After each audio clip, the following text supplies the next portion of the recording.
nhớ rồi cho phong dư thì cho nị cho gì số lên số tủ nữa nó nói giờ inu ở là cho của tuổi gì bò lúc ở ra nè đấy tôi kho nè là tôi kho nè cho bút thơ về là gì tôi cho trái đồ sổ tuổi gì bò luôn ra nè về thì xí hại về cho cái tí bút thơ thì tàu trừ mình chỉ nhà là một kho đến hôm nọ ổn anh ta nó chỉ bé tua bé chừng tua kho nữa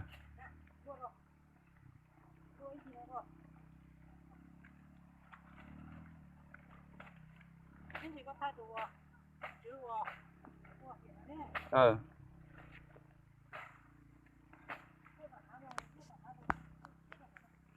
cỡ tụi đã lầu lầu tua ổn anh này tua ổn anh kia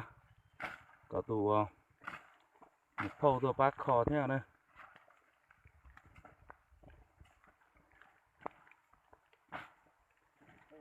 còn nó bố tí nữa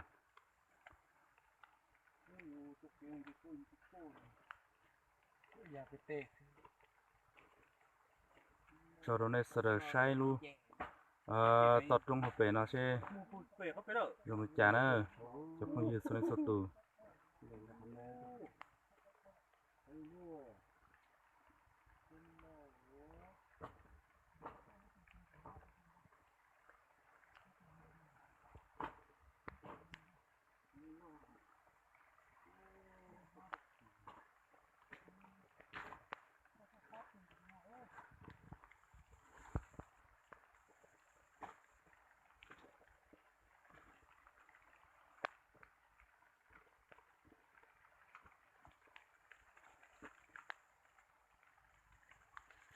con nó chỉ cho bút thợ á nữa bút thợ á chỉ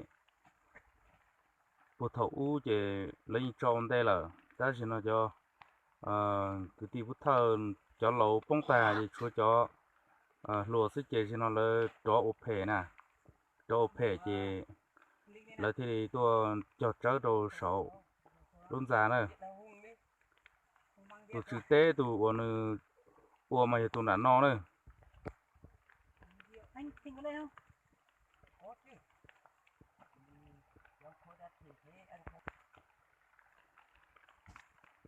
nó khó là cho trái đồ sầu chỉ là cho được con nó này để cho được con nó chỉ nó cho mình tôi mình nhỏ là tôi bỏ chỉ là thì hại chỉ có thời chỉ cắt thọ chỉ thì chỉ hại một chỉ hại lò chỉ có thời chỉ tôi muốn nhiệt thọ thế á chỉ là thì chỉ hại chỉ có thời thì tàu sử dụng chỉ nhẹ cho là một kho nữa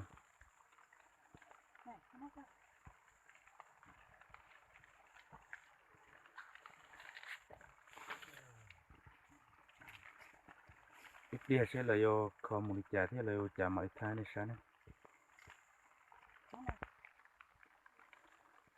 ba là xa trên tủ lầu này mà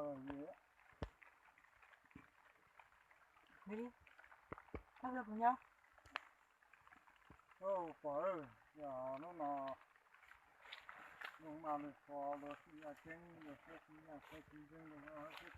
cái cổ mà nó có và có chế rồi tôi từng có có chế mà thế ở tôi khi côอยากจะน่าจะขอ tụi nó đây tụi chặt trái đồ sổ bỏ luôn ra này tụi nó đây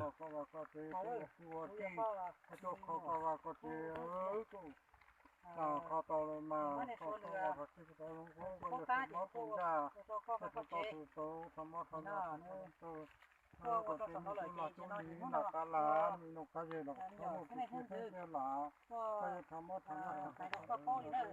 là nhà nó mông là những cái đồ kho mà kho lúc qua lúc chế không có cắt củ không có con cha có trẻ mà tôi bây giờ thì con nó con trai thì nó có là gì nó vẽ sờ nó nó cái tua thì nó tua thì nó tua có chọt chắc là chỉ có tua như thế nó nhé cho khoa mà cái bây sờ giờ tua kho có lúc qua lúc chế nữa kho nữa chế mà có con nó con cha kho nhớ thì nó có vào nó cần cái nó bây giờ còn đây mà không mất nóเขาก็เสียก่อนรู้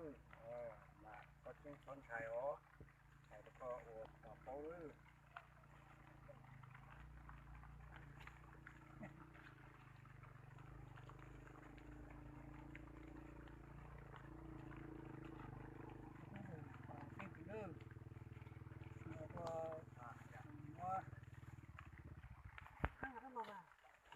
tuần tôi có mỏ tụi nó này tụi lành bán nhá hồ lú gió này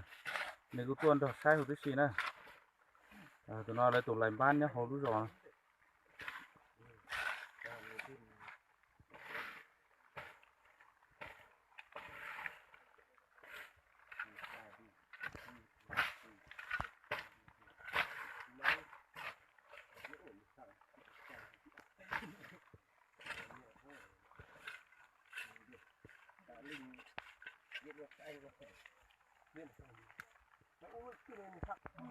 mùng ba cho còn nó lớn mất cho kia đồ sổ có kia kia là và vâng địa điểm tại đây lớn mất cho kia nó mà để nó khơi mà vô dòng thế này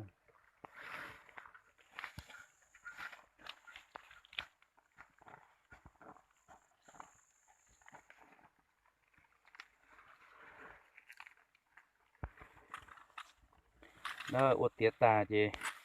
cái chuyện này从cái là ủa bên nọ thế này đây có sạch không đấy vừa rửa rồi vừa rửa ủa tiệt tà đó cái chuyện này chị bây giờ nọ thế này được xin phép thông qua biên bản nhé. Nếu lấy mặt căn cứ của anh em từ hôm trước đến hôm nay thôi. Cộng hòa thôi, chủ nghĩa Việt Nam độc lập tự do hạnh phúc, biên bản hôm nay ngày 3 tháng 10 2021, địa điểm tại mộ bà nội của dạ bà má và giàng Aku. Mộ bà cách đây từ năm 2013 đến nay đến năm 2021. Ngôi mộ bà nằm tại mảnh nương của Lò Văn Hạc. Thành phần tham gia làm việc: 1. Lò Văn Thịnh, bí thư chi bộ trường bản. 2. Dạ bà má, công an viên. 3. Lò Văn Hạc, người đại diện mảnh nương. 4. Giàng Aku là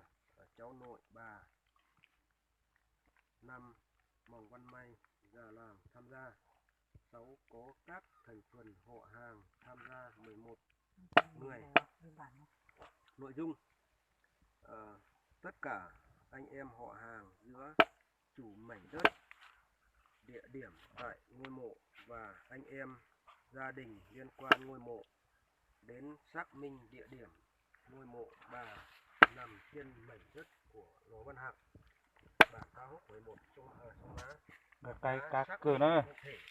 Ranh giới là của cây dù thế này mộ bà đã được đo đạc cụ thể 1 mét này xung quanh của ngôi mộ bà, tính từ mặt xếp đá cho tiền nằm xuống bên dưới đấy chặt đấy qua ngôi mộ. Nội dung đã thực địa tỏ rõ, đã thống nhất diện tích cụ thể hoàn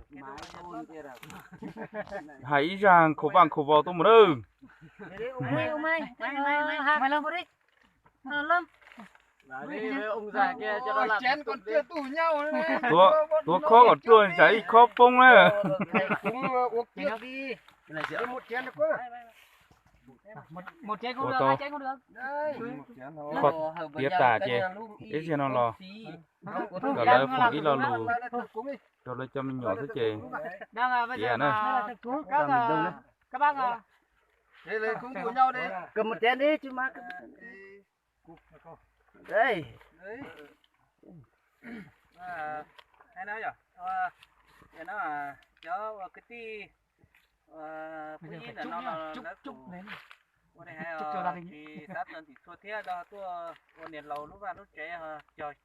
tinh chỉ chơi trâu rồi thế thì cô giờ thế này thì dài tôi kho trong túi dính ta lại thì giờ nó sầu giá chén này thì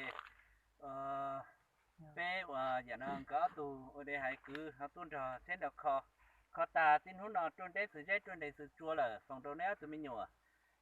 tôi sẽ này xem từ có nhau ít xíu chỉ muốn móc có ít bữa chồng có chỉ muốn gây nữa nhau Được chưa ra được đây. Rồi nó của nhà tê mà tê xóa lại của chỉ có tát của chè. Chua trộn nên là lúc mà lúc chế. Dạ bên chỗ cho cô chú còn đông chơi rồi lâu mà chế chế. Tê xóa dạ thế này gì nên còn đôi như đã thì cho khóa thì cô khó thì nó khó tôi nên lâu mà lâu lúc mà lúc chế cho các dùng phú lợi thì lúc nào đón đây là nếu tôi cứ thì cho cứ là nhớ tất cả để có mua nhau mà chúng ta thôi để số mua nhau mà nhau một cú cái như cái là đầm bác không luôn phụ sa cái như cái là tệ không luôn là phụ ba phụ chế cái chế tôi số các bạn để cho số mẹ thì có nhớ tao bạn nó chú vào cứ nhớ có chú chú chế tôi chú nhớ cái chế một ít gì có nhớ cho đến dùng cho đến đây còn đây thì mình giống như là có thằng một cái chế sinh thiên lạ có nhớ đây nó hùn nó cầm nó dùng hết đây cứ có đại muốn nó cho nhỏ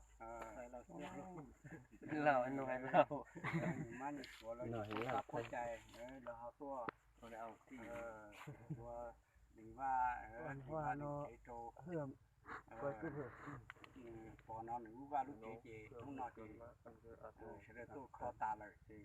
nó trong đây có cá có húไม่จอดตุลาตุลีกับหมูอยากไปเจอเป็นอย่างนี้เสียกับโตแต่ชิ้นเสียสาเนอะคือกุ้งคือเราก็แต่ชิ้นเสียสาตามได้เลยก็เข้าตาเลยมาที่นู้นมันชอบฝ่ามันโตตุลาตุลีเลย อย่างนั้น